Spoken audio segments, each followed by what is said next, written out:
from the Woke DC. It's me, the one and only. Decided to do a little vlog along this morning. Or is it afternoon? It's still morning. It's 11:15. We are riding down I-75. We are on the other side of Nashville. Stopped and got me a little brunch. I don't really do breakfast like that when I get up. I'm not a real breakfast eating person when I get up in the mornings. So I don't really do a lot of breakfast. So I just stopped and got me, like a little 10 piece of shrimp and a double side of broccoli. Trying to eat things a little bit less greasy and fattening and stuff like that. See if I can't get a little bit more energy generating out here, so I can start to do exercises and stuff and try to get my damn body into shape. This is the biggest I've ever been. I'm not exactly sure how much I weigh right now, but this is pretty much the biggest I've ever been. So I have to figure out what the fuck to do about it because things is getting a little bit out of control. It's getting a little bit out of hand. So anyway, we're on our commute, hauling a full load of Rice Krispie treats from Rome, Georgia, up to West Jefferson, Ohio. And I'm pretty much off of the cuff. I just talk about things I want to talk about that comes to my mind. If I have anything to talk about, I don't have no strip. No strip. That's what they do in the strip clubs. I don't have no script or anything like that. We don't follow no script over here. Everything is straight freestyle and off the cuff. And one of the things that I felt like I needed to speak a little bit more in depth about is the name woke, unquote woke, in my actual channel's heading, the Woke DC. And I did a quick little short the other day, kind of explaining why or expressing why my channel is named the way it is. And I'm just gonna touch back on that real quick. I have a best friend of mine, white guy. His name Big Brandon. He's on the channel. He's been featured on the channel more than anybody else has. Um, my other best friend Kenny, he's a part of the channel, and my little cousin, baby cousin Jacory. So really, I speak to Big Brandon every day. I speak to him on a day-to-day basis. And Corey, she's overhaul truck driver, and Kenny, he's also a truck driver. I don't know exactly what he's got going on today or these days. I haven't talked to him in a few days, but this is a conversation basically surrounding by me and Big Brandon. And Brandon told me, he said, Cotton, he said, I don't think you really thought it through when you named your channel. And I was like, well, what do you mean? I was looking for something unique. I was looking for something that I know by me cruising through YouTube. I haven't really seen anybody, I haven't seen anybody use.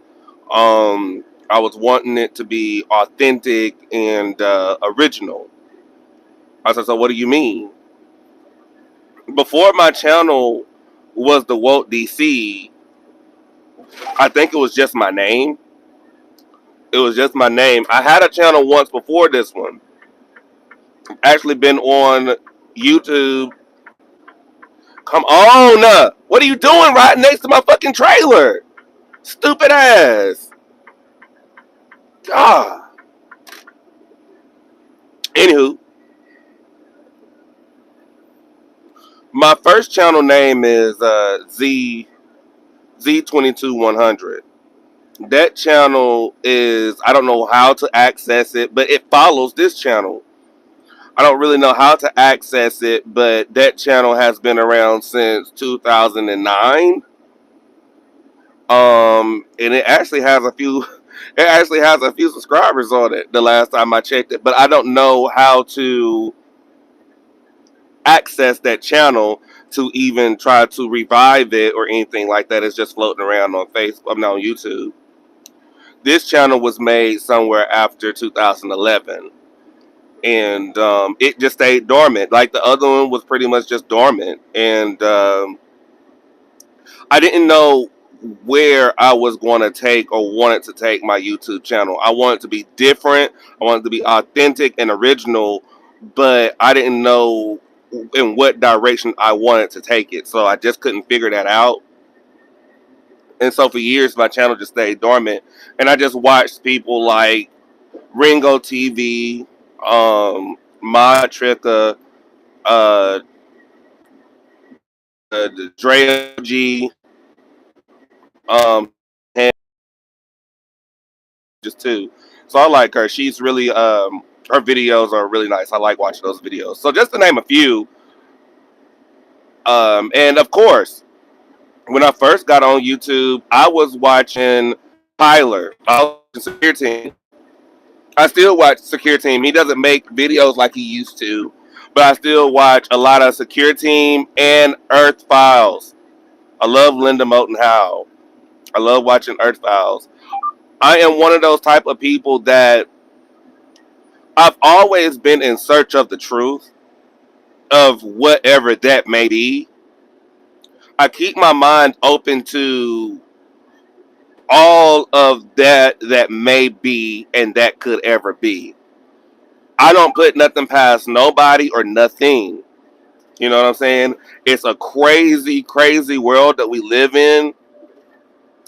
And piggybacking right back off of that, as far as what I said in my header that I just remade a couple of days ago, and in the short, I'm a truck driver, as you can see with your own eyes and even your third eye. I have gone through a lot of different terrains, a lot of different people, different places, and seen a lot of different shit. You know what I'm saying? And if I wasn't on my P's and Q's, you know, if things were, if I was just vibrating off, if I was just off a few times in life, there would have possibly could have been a possibility that I wasn't right here, talking to my YouTubers on the YouTube channel and driving down the road because some shit done happened that could have easily taken me off the road that took my life.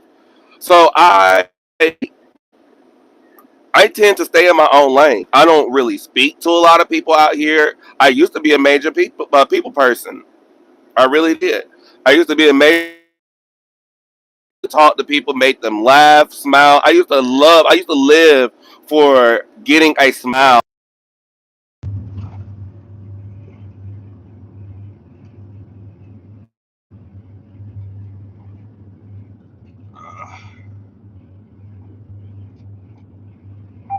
My shit bootleg, so y'all got to deal with me. I mean, got to work with me here.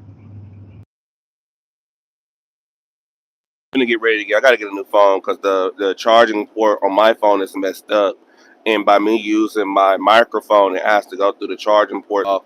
But or on the charger, so I can tell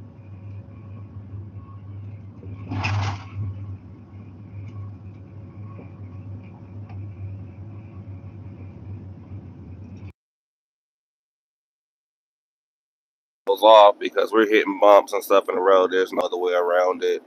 I just gotta get a new phone because the port on my phone is just gone.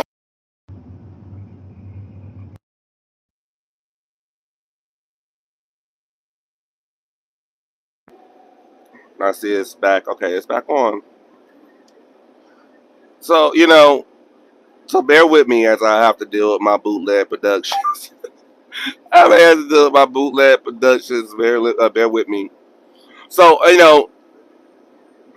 all of that, all of these people that I have viewed on YouTube and who I was just explaining to you about, Dre D, Modric, Linda Moulton Howe, Tyler from Secure Team, Ringo TV. All of these people. These are people that I classify as woke in their own right. It's acknowledgement. It is intelligence.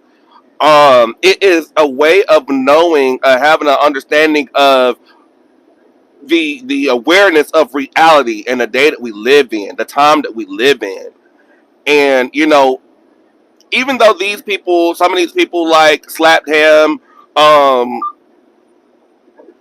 you know, Mod Trick or Dre or G, they may be showing like, especially Slap Ham, things that have to do with the supernatural.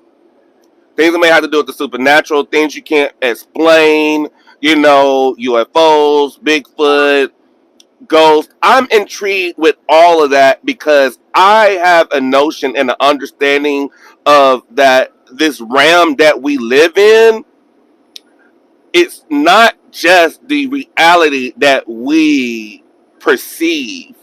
It's more to whatever this is that we're in. And you can call it spiritual, you know, astral plane. You can call it whatever you want to, but it's definitely something more attached to.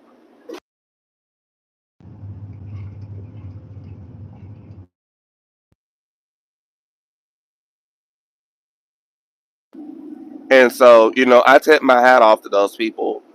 I really do enjoy their channels, and I say that to say this: they have been some of the major inspirations that I've needed to try to figure out where I was going to take my channel moving forward. Even though my channel is basically surrounded by everything trucking and video gaming,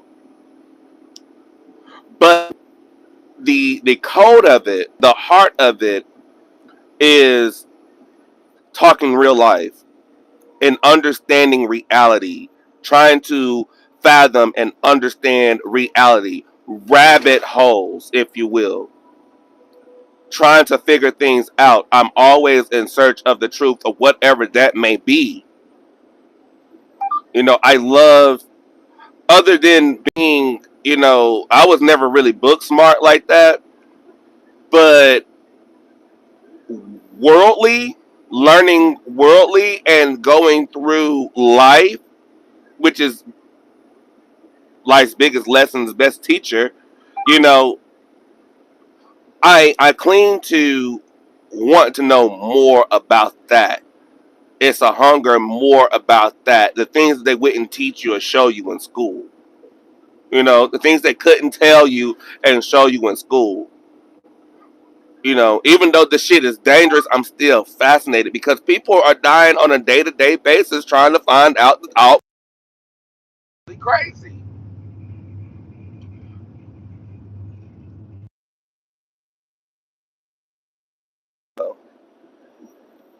So the Walt DC has, it has not ties to those people, but we have grabbed inspiration from every single one of those people that I follow and watch on YouTube because that's the closest thing that's going on in my life that I can relate to with these people who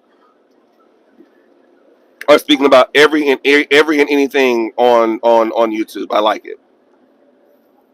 Excuse me, I had a little lunch earlier today, so I had a little indigestion. But anywho, um, the DC, the Walt DC. Getting back to what I was originally saying, Brendan said Cotton is. I don't think you say you wanting to grab a following and grow a following. It's going to be hard for you to grow a following when you got the word woke in your name. And I was like, why so? Like, what's going on? What's wrong with the word woke? My channel has been named what has been named far before I knew what the world was deeming woke or considering woke. Um, we have nothing to do with that over here at the woke DC.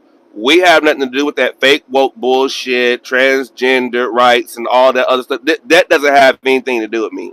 That's a different type of woke. My type of woke literally stems from, I was driving down the road. I was driving down the road. I was team driving with a friend of mine. Um, and I had an awakening in the middle of driving down the road. Something so terrible, something that scared me so bad that thank God I had somebody else in that truck with me. I had to get him up out of the sleeper. I'm like, bro, I need you. Bro, I need you. Bro, I need you. He gets up out of the sleeper. He's like, what's wrong with you? What's wrong with you? I'm like, grab the steering wheel. Grab the steering wheel. Something's about to happen. Something's about to happen. I don't know what's going on. Grab the steering wheel. And he was like, what?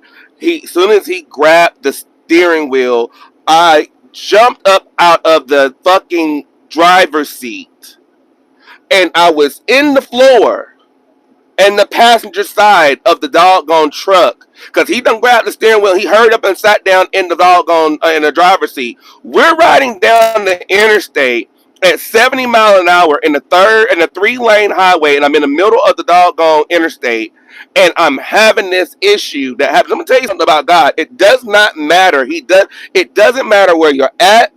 Doesn't matter what you're doing. If he needs to get something across to you and get something to you, you're going to have to stop what you're doing and acknowledge that. In fetal position, I was over on the floor over there in the passenger side, screaming a scream that I have never screamed a day in my life, screaming a script that no grown man should ever hear or scream in their life. And I was terrified. I was, for the first time, I realized my soul. I had an acknowledgement of my soul was in danger. I never felt like that before. And I'll get to the story about, how this happened to where I ended up in fetal position in the passenger side floor, balled up, crying my eyes out, screaming to the top of my lungs. And my best friend, who was my co-driver at the time, did not know what in the fuck was going on with me. I scared that dude so fucking bad, y'all. He barely got the truck over to the side of the fucking road, and he just sat here in his driver's seat. He was like, Reese, are you okay? What's going on? Like, he didn't know how to comfort me, and I had to, in the back of my head, I'm trying to tell myself, calm calm down, try to breathe, try to calm down. It's not over with yet. You're not dying yet. So just calm down a second. I was in ruins when I realized what had happened to me, what I was realizing what was happening to me, and it was nothing but the power of God. It was literally an acknowledgement of knowing for the first time. And third, I've always believed in God. I grew up. And I grew up it's not really a Christian household, but we believe in God. We're Baptists. Okay. So I did grow up in the church. So I always knew that there was a higher power. I always knew that there was something to this. I couldn't quite put my hand on it or my finger on it, but there's always been something to this that this didn't come into an existence. So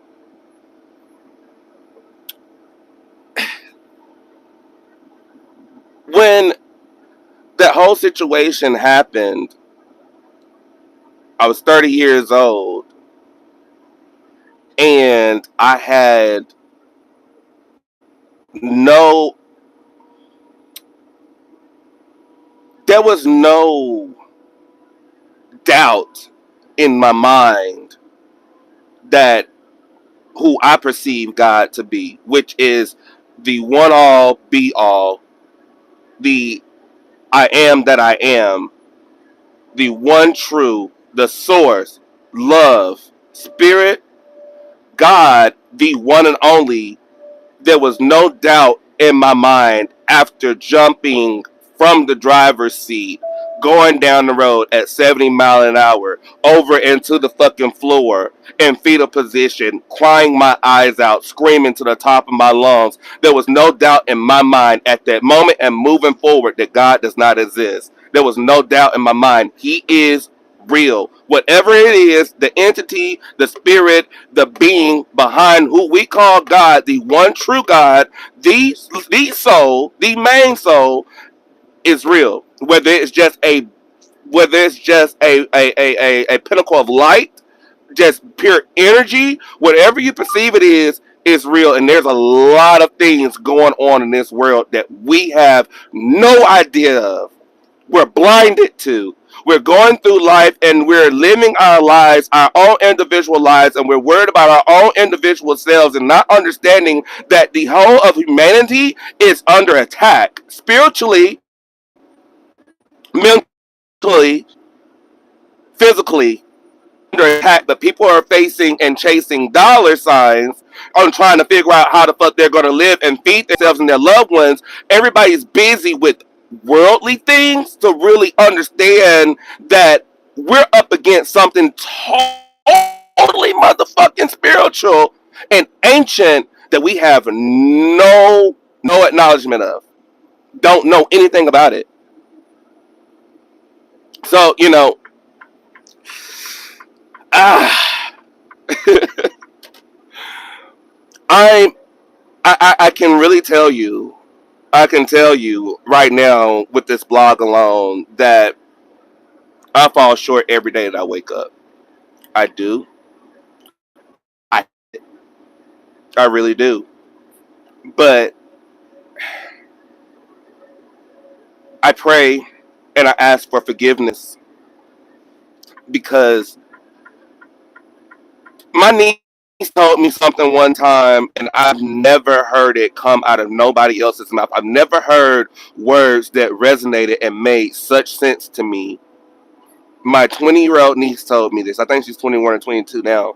But she told me this when she was 20. And I've had a hand in raising, I have a lot of nieces and nephews, and I've had a hand in nieces and nephews from the road for, over the last couple of years, I had an apartment, my apartment stayed open. My nieces and nephews, they needed to come over, they needed somewhere to stay, to just get out of the fucking street. To just don't be in the street. You know, I was a young adult once. I was a teenager once. I know what's going on. I mean, I don't want you in the doggone street. If you need somewhere to sleep, you got to lay your head down. If it done got too late, you can't go to your mama's or your daddy's house. You know where my spare key is. Okay? And I was just going through life. I was sitting there at my kitchen table and I was working for my last company, J&M. And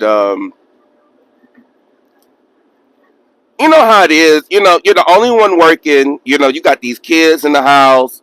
You know, they're teenagers. I'm like, the least you can do, all I want you to do is while I'm going out of the doggone, going out here to work and try to grab what's rightfully mine, all I want you to do is make sure the house is cleaned up. Take my dog out, make sure Solo uses the restroom, make sure Solo is fed, washed, and, they did all right by Solo, but, the house itself, they're teenagers. They were teenagers at the time. Nobody wanted to clean up. Nobody wanted to take the trash out. Nobody wanted to wash the dishes. Nobody wanted to help me keep the fucking apartment afloat, but I kept the doors open because I did not want them in the street.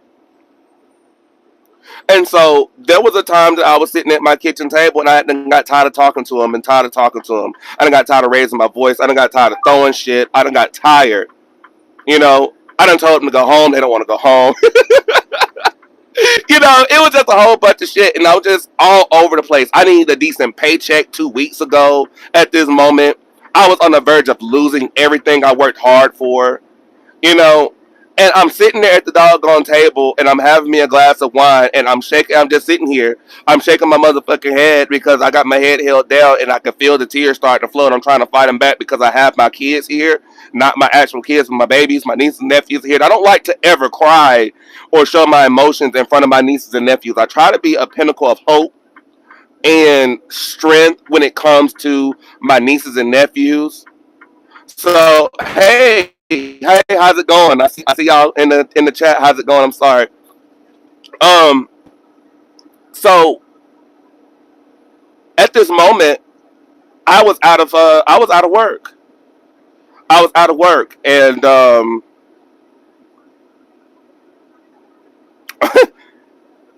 it was a lot going on. And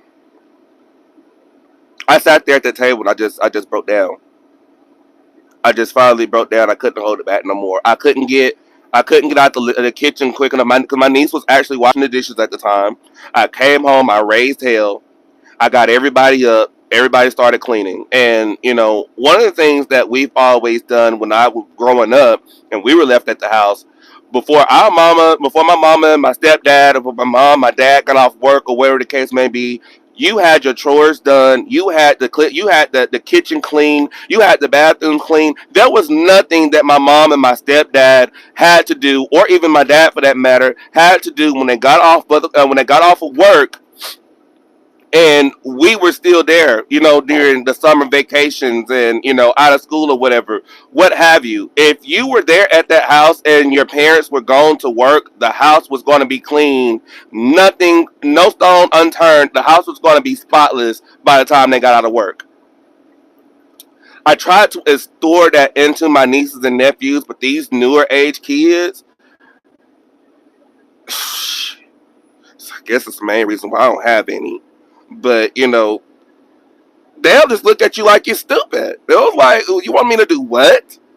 Take the trash out? No, that's disgusting. You do it. Wash a dish? No, I didn't mess up the dishes, so you do it. I washed my dish, so you wash the rest of them. You know, back in the floor. It was all. It was just. Don't get me wrong. I love my babies, my nieces and nephews. They're good kids, but we've all been there. We've all been there, and I had an irritating time a lot of the times with them staying with me because my upbringing was more stricter, different than what theirs were. And by me trying to implicate that into them and their moms and dads were not doing that, it was just like, you know, going in one ear and out the other. Me trying to store morals on my nieces and nephews did not work because of the simple fact that my sisters and my brothers were not doing the same thing. They had younger kids to raise. They had younger kids to worry about and stuff like that. And I get it. But however, getting back to the moral of the story of what I was telling you, I was sitting there at the doggone table, sitting there, done pouring me up a glass of wine. I'm going through my head with every damn thing that I have going on in my personal life, trying to figure out where I'm gonna get a decent paycheck. I work my ass off and still have nothing to show for it. I'm just over it. I'm irritated. I'm upset. I'm pissed off. Everything everything that you could think of, I was going through the emotions while I sat right there at the head of that table at that moment, and my niece was behind me washing clothes. I mean, washing dishes, and I just happened to just break down and just started bawling. I couldn't help it. And she turned around. She was like, "Oh my God, are you okay?" I just couldn't speak to her. I was just crying. I just could not. I could not get myself under control. And she said, "Unc, I think what I tell her, I said, I just don't. I just got a lot going on. Life is just really beating me down right now. I got a lot going on, and I don't know what to do. I don't know what to do." And the main thing she said to me, I've never heard another human being ever tell me a day in my life, and it came from my niece. She said, "Unc," she said, "it's gonna be okay." She said, "Everything is gonna be fine. You've never done this before. You've never done this before." And I was like, "What do you mean I've never done this before?" She said, "This is everybody's first time here. This is everybody's first time living. This is all our first time. We're all trying to figure it out. And it's a learning process as we move. You've never done this before. You've never lived before. You've never had to deal with this before. So cut yourself a little bit of slack and go a little easier on yourself with the things you've never experienced this before. None of us have." And I was just like, "You know what? You're right. Damn it, you're right. I've never heard anybody tell me no shit like that before a day in my life, and I would never forget it. This is your first time. This is your first time. You don't know what's going on. It's your first time living, you know? And I'm just like, God, for some simple words to be said really really helped me at a time that I really needed, because I was so gone in my head with everything that was going on. I was lost in darkness in my mind, in my thoughts. And her sweet voice at 20 years old told me to calm down. This is my first time living. I've never lived before. And you're trying to figure it out, and we're all trying to figure it out as we go. So just try to just kind of calm down a little bit. And it really did help me. It really did fucking help me. I've never heard that before. And so,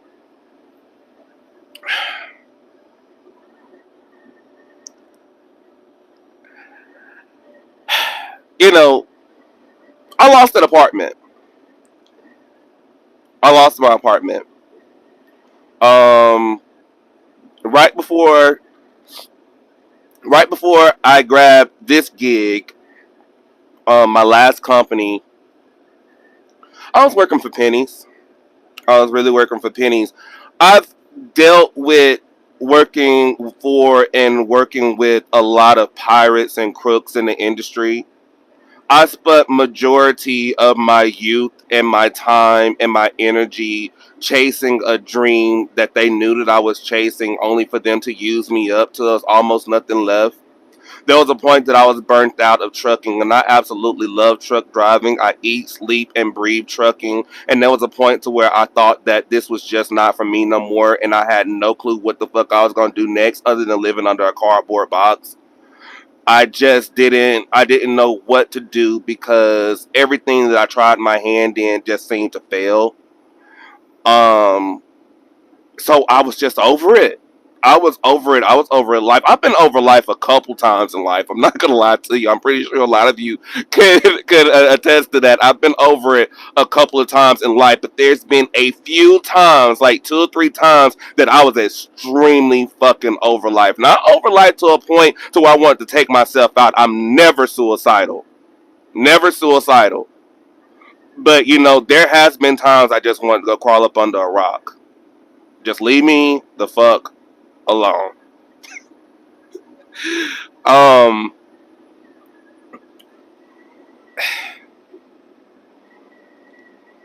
I guess I can say throughout my history in the decisions that I have made, I can attest to you that some of the decisions I made was not always the best decisions, but they were decisions that made to define who I am today.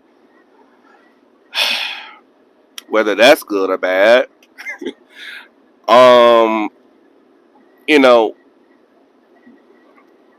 I was just a boy. I had a dream of owning a Lone Nose Peterbilt, and that's that's the 389, the 379.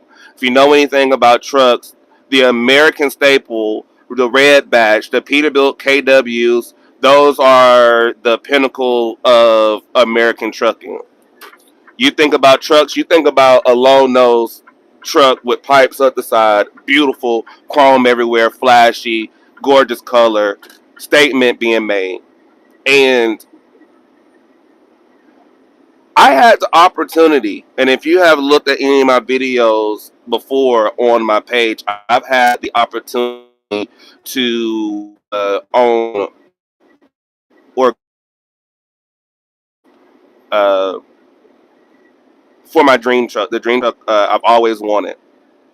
But the person I was buying this truck from, my boss at the time, he bought this from an auction, brand, and had a lot of issues. The truck had a lot of issues. I spent a lot of downtime in that truck, um, but it was beautiful. It was unlike any other experience I've ever had being in my career. It was everything I thought it was going to be and more. I had the top of the line truck, everything I could ever want for that truck, I absolutely had. And I manifest this into, I used to dream, I dreamt about the exact same truck I was in, y'all. I dreamt about this exact same truck. I dreamt about the layout. I dreamt about the coloring. I dreamt about the color. I dreamt about the truck name. I dreamt about every fucking thing that I could fucking dream about when it came to that truck that I owned for a year and a half. It was just surreal because I was like, wow, it lets you know how powerful the mind is as well, because I literally manifested this into my life. It's been the only thing that I probably have manifested a lot of things into my life, but the acknowledgement of what I manifested in my life, a major manifestation happened to me before I hit 30. And it was, it was a joyous time in my life. I can actually say that out of everything and anything that I ever wanted to be and ever wanted to do was to drive that truck that I actually had for a year and a half. And that was my major goal, my main goal, my main dream. That's all I ever wanted to be, other than maybe a professional singer or actor or anything else. Like a lot of other people want to be famous or something like that. I thought that maybe I could be famous. I think I like to sing, but I know I can't sing. I, you know what I'm saying? I can act. I've been in plenty of plays and stuff like that, but I'm very nervous. I'm very shy. And I'm very nervous, so I probably wouldn't do too well at that either. I mean, until I got the craft down. But at the same time, I wanted that truck that I had, and I really, really wanted to own it, like really own it. It just wasn't in the cards. It just wasn't in the cards to me. I done what I could. I mean, you're talking about there were times that I worked out there for like 3, 4 months straight with no paycheck. Worried about, cargo insurance, bobtail insurance, you know, insurance on this, insurance on that, and truck payments, and the truck being in and out of the shop. I just had no money after taking care of things back at home, and my car, BMW, being at BMW, they want an arm and a leg for that. And, it was just a whole bunch of shit. And I just decided, I love this truck, but I'm not going to kill myself to have it. I'm not going to kill myself to have it. So after driving it and having it for a year and a half, and acknowledging where I was at in my life, I can now say that that was the main goal in my life that I was trying to hit. That was the main staple in my life I was trying to hit. And now that I've gotten to that point and I've surpassed that point, okay, now what else do I want to do with my life? I guess I can go ahead and move forward. I can die happy. I can die happy knowing that I drove my dream truck. I had my dream truck for a year and a half. Wish I still had it, but it is what it is. At least I can say I actually driven and owned my dream truck for a little while, and I enjoyed every bit of it, regardless of the fact that it was in and out of the shop or who I had to deal with at that moment. The moment of which it stands is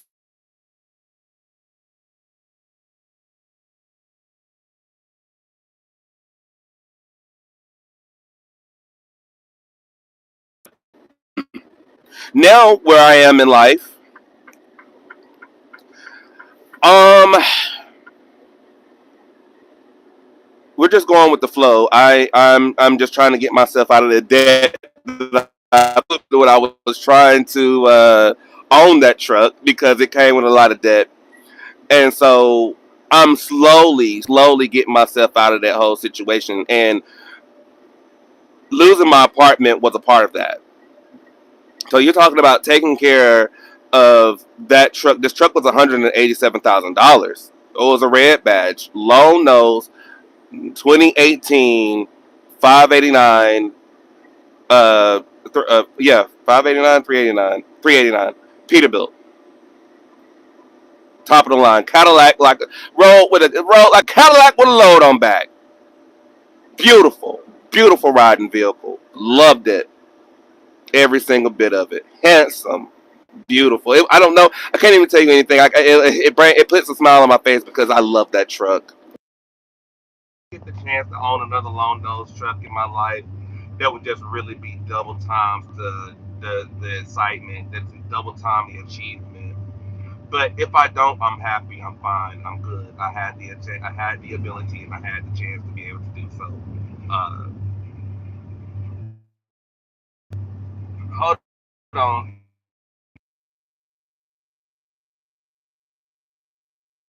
You guys earlier in the video, my port on my phone is fucked up, so I have to get a new phone. I'm gonna get one soon, probably by my birthday. My birthday is December the 11th, so if you're a Sagittarius, tell me hello. Happy birthday to the Sagittarius out there. My birthday is December the 11th, so I'm going to do a birthday live. Probably playing some video games, just doing a birthday live. I'll be 35 this year, and wow, time flies. Time flies.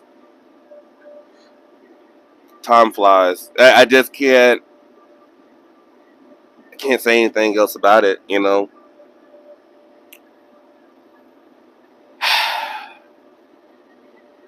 Time flies because I also lost when I was having to walk away from the lease from that truck. I also lost my dad within the same breath too. So with him, I thought I'd have more time. He was paralyzed and blind. He had a bad car accident back in 2000, which left him paralyzed and blind. I was 10 years old. And my mom and dad were divorced. They divorced back in '95. Hold on, Bootleg Productions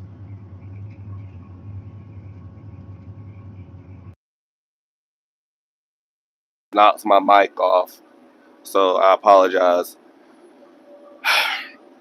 My dad, my dad was a brilliant man. He was a stern man.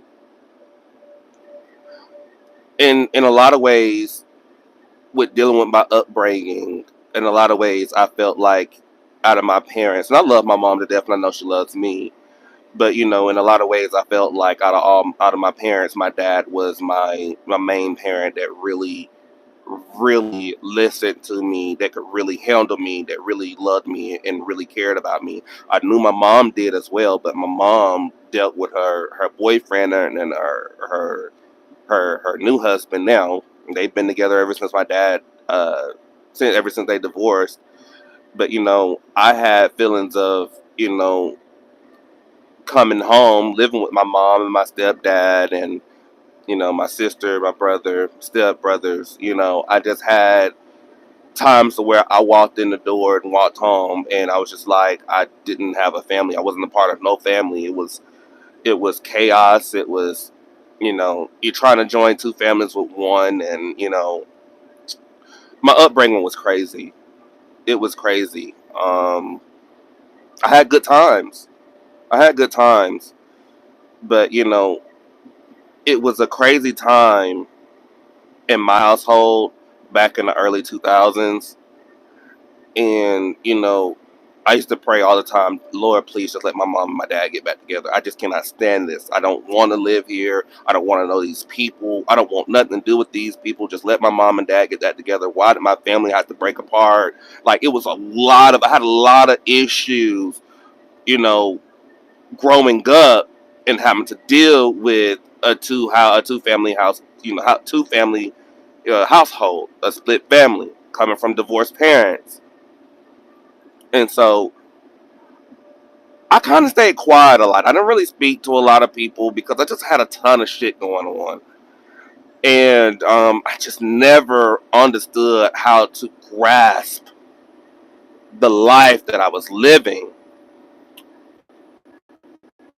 And, and you can tell from my voice, my major issue within life that I still deal with, is my duality. I hate it. I hate it.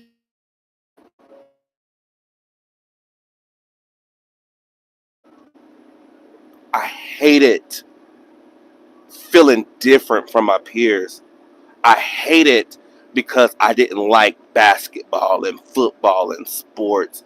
I hated not seeming as boy as all the other boys. I hated not being able to fit in. And a lot of times, that's one of the main reasons why I stayed silent and I stayed quiet and off to myself. Because ever since I've gotten here on this rock, it has been one shit show after another.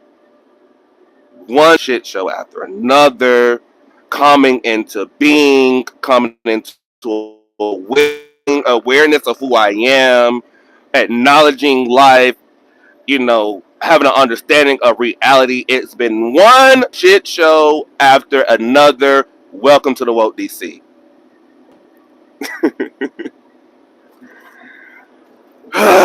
Golly.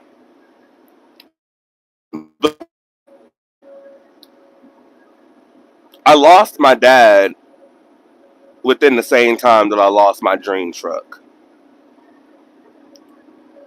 God allowed him to live 22 additional years with us, and so I can't be upset about that because I was supposed to have lost him that fateful day back in 2000. We had an ice storm in Georgia. Um, he hit black ice, went off an embankment, had two of my cousins and my grandmother in an S10 truck with him. This S10 truck was a little bit of a crew cab, so it had like a little bit of a back seat. And they went off an embankment. Everybody in the car besides my dad was able to either walk away from the car accident with minor bruises, cuts, or whatever, or was able to, like, I think my cousin Brooklyn was able to walk away from the accident with nothing.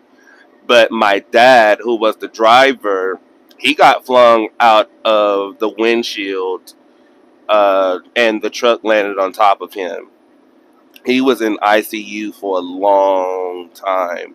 I remember as being 10 years old, and I love my dad dearly. I love my mom. I love both of them dearly. I remember being 10 years old and wasn't able to go into the ICU because I was too young to go visit my dad, and so I just had to go.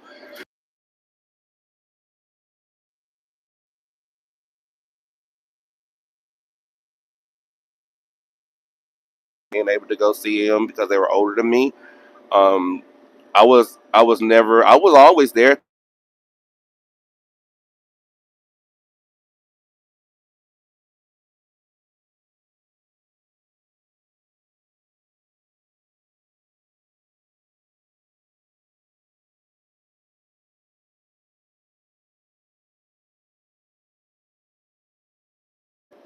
Realizing, I was just so happy that he was still here with us.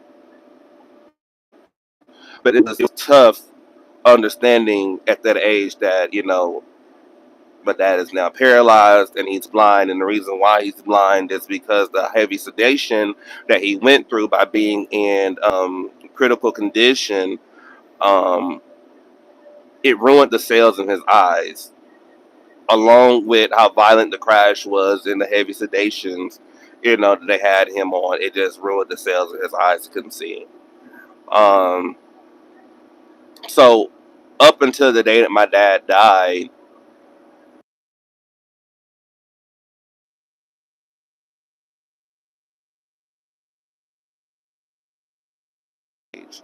I'm literally my dad's. I'm a spitting image of my dad. He's my twin. My oldest brother Roderick and me are literally our dad's twin. Um, and so that was tough. Tough. I used to pray every night that my dad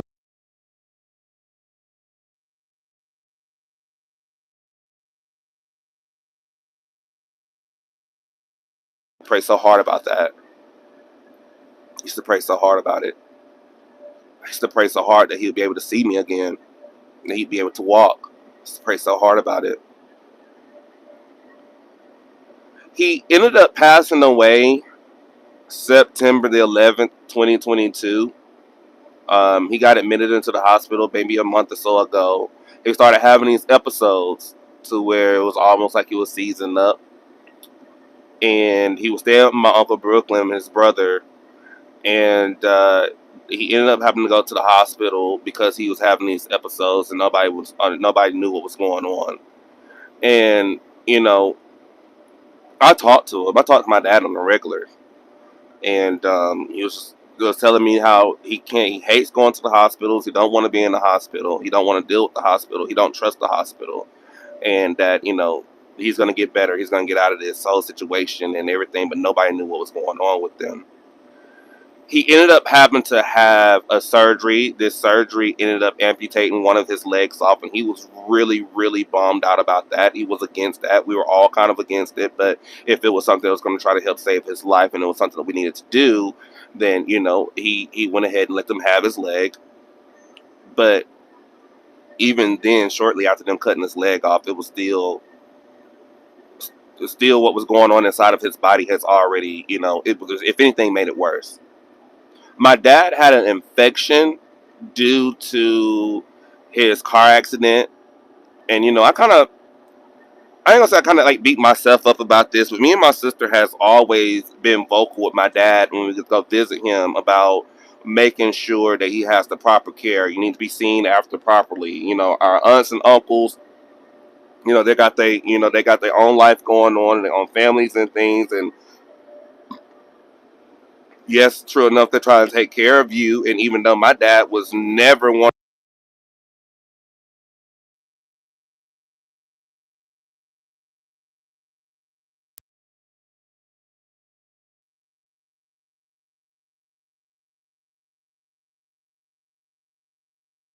tub of water. He clean himself, turn around, let me wash myself. He didn't want nobody doing nothing or showing him no pity. That's just the type of person my dad was. So, you know, so with knowing that and me and my sister voicing our concerns about him having the proper care and having the caretaker come and check up on him and, you know, getting his regular visits and stuff like that. Because I told you already in the story, my dad didn't like the hospitals. He didn't like going to hospitals. He didn't like the doctors and stuff like that. And so he definitely wasn't going to go have his checkups done thoroughly and getting things. He wasn't going to the hospital unless he just got deathly sick, and which is what happened recently. Well, back in 2022. So he had an infection that had been with him ever since his car accident back in 2000 that has grown in the core. This was an infection that grew in the core of his body, like his tailbone area, somewhere down in that area. It's been growing in the core of his body for 22 years. And because he wasn't regularly going to the doctor and being checked and seen and stuff like that, nobody caught it in time. Something that's just been an infection. It's been growing in the core of his body for 22 years. And it finally got to a point to where it finally reared its head and he started to feel it. And, you know, maybe I'm pretty sure, had my dad not been, paralyzed from the waist down, because this infection was growing inside of his body in a part of his body where he could not feel. And so, maybe if there was a way that he was able to feel that there was something going on inside of his body, we would have been able to catch it a lot sooner and he would still be in here with us today. But, unfortunately, that wasn't what happened. That wasn't what was in the cards. That wasn't God's plan. God told me that, I allowed him to stay with you 22 additional years. I was supposed to have took him in 2000. But because of you and his children,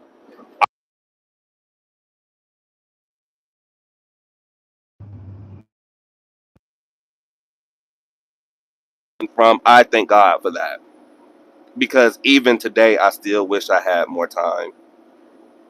I still wish I had more time. His birthday just passed November the 15th, or is it the 14th? November 14th. My dad would have been 74 or 75. Now, he was 72 when he passed in September, and his birthday was in November. So, he died a month before his 73rd birthday back in 2022. So, 23, 24, 25, 73, 74, 75. He would have been 76 on his birthday. And I didn't work that day. The last couple of years since he's been passed on, I just kind of just been driving right past the day. I just kind of been trying to drive past the day, been working, and I was like, damn, happy birthday, daddy! It's daddy's birthday today. Happy birthday! But this year, I was sitting still, and it hit me like a ton of bricks. It took me damn near 3 days to recover because all I did was sit in the back of this truck and boo and cry, cry because the last few years I've just driven right past my dad's birthday and even his death date and just uttered words like damn, rest in peace, Pop, or happy birthday, Daddy. This year I sat in the back of that truck, in the back of this truck, and I had to go through that. I had to grieve all over again because the last time I cried is when I held his hand at the hospital when he passed on. The last time I cried my eyes out. After that, I just been numb. After I buried him, I cried at his burial site, and I just after that, even that day felt like the Twilight Zone. It felt like time stood still. It's just a feeling inside of you. It's like something breaks. It's like something breaks. It was surreal. I've seen death. I've been around death. My best friend, who's been my friend ever since 2008, he passed away in 2017. But he passed away at his hometown. I didn't get to see him. I didn't get to go to his funeral. And my grandfather, who I get my love of trucking, my mom's dad, he passed away in February of 2017. So my granddad passed away in February of 2017. My very best friend passed away. He passed away a month or so before his birthday. His birthday was in July. So I had to say that he passed away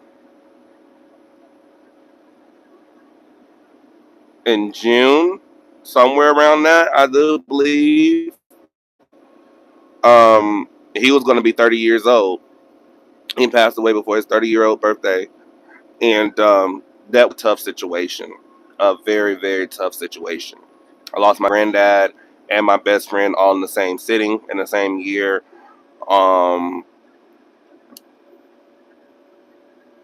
right before I started truck driving in 2014, my dad's mom, she died at 86. Right before I started truck driving. Um, my mom's mom is still clinging to life. She's still here with us. Don't don't really know how many more days we have left here with her. Um, the most recent and most painful death was September the 11th, 2022. My dad's passing, and so after him having his leg amputated off, it was just like, once the air hit that infection, it just kind of like took off like wildfire. It just it consumed him. It consumed him. It consumed him quick. It took him quick, y'all. Um, I had to be the one to say so. Um, I was my dad's sole beneficiary, so you know they couldn't do anything without my say so. Um, but he didn't want a ventilator. He didn't want to be on no machine, and that if it's his time to go, then by God, it's time to go. And I needed to. He made sure I knew, and that I needed to honor his wishes, regardless of the fact of the say so lying with me. I had to honor my dad's decision to take him off of life support.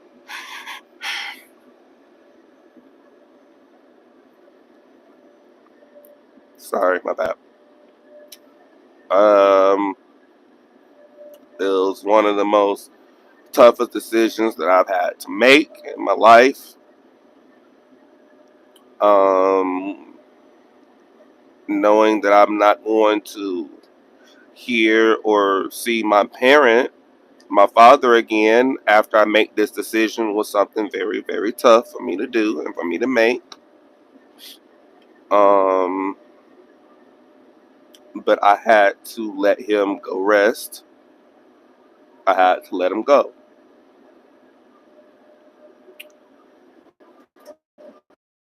because they could have kept him alive on the ventilators. I mean, eventually he would have passed anyway, but they could have kept him alive a little longer on the ventilators. But for what? Why? Why would you want to put your loved one through that?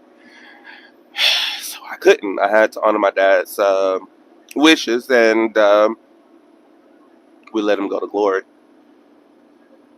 I mean, it took him fast. As soon as he got off of, as soon as they took, I gave them the okay to take the ventilator out of his mouth because we made the decision the day after. I didn't even know the day after me making this decision was 9/11. I didn't even know what day it was. I just knew that we'd have been in and out of the hospital, and I've been dealing with my company at the time, and I've been in and out of the hospital. I didn't even know what day it was, and I just like we'll make the decision tomorrow. We'll be back up here tomorrow and make the decision tomorrow.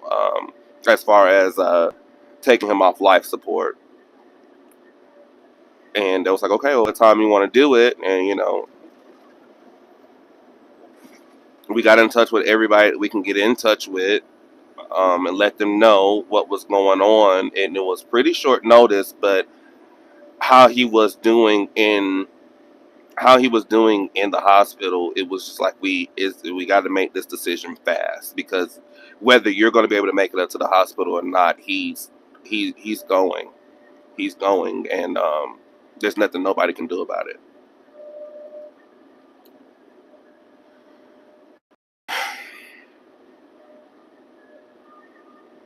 My heart breaks for him because my dad always wanted his family. I don't know.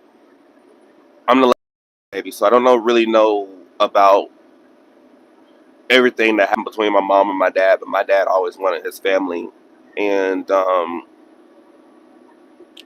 he knew his grandkids, but I don't feel like his grandkids knew their grandfather the way that I knew him and the way that he was. It was a beautiful man, brilliant man, most beautiful soul I've ever, ever, ever met in this entire existence, this entire life, and probably lives that I've lived before this. I've never met nobody such as him. I love my dad. And my heart breaks for him because all he ever wanted was his family and to try to make. He always fought for his family, even after his divorce. He always wanted his family back, but my mama wasn't having it. So my heart breaks for him when it comes to that aspect. And he's gone to glory. God rest his soul. Um, so shortly after my dad passed, I was out of work. I've been in and out of work, doing what I could do while I was in and out the hospital with him. And I was working for this company, Freestyle, at the time, where I had the loan notes Peterbilt with, and I ended up having to walk away from the lease just a week or so before, and just a little while before my dad passed away. And I realized I just couldn't do it anymore. I just wasn't going to be able to buy this truck. And I also told him, my dad's in the hospital. We don't know how much longer he has to be with this, and so I was in and out of the hospital. And I tried to go back to work for that same company, but ended up couldn't do it. I ended up having to quit that company because me and my boss got into it very terribly. As soon as I returned back from putting my dad in the ground, uh, The guy ain't but about 2 years older than me, and he has a way of talking to you out the side of his fucking neck as if won't nobody pop off on his motherfucking shit. But you know, I'm not a violent person. I'm not a violent person at all. You know, I have a stern voice. I talk with sternness at times because I do mean what the fuck I'm saying when the fuck I'm saying it.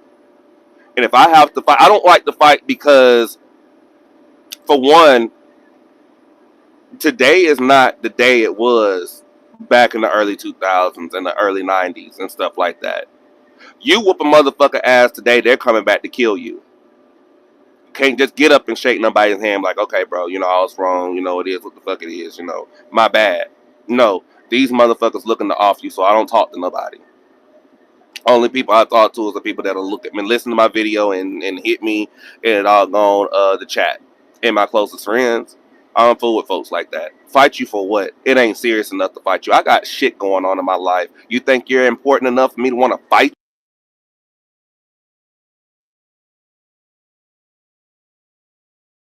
you?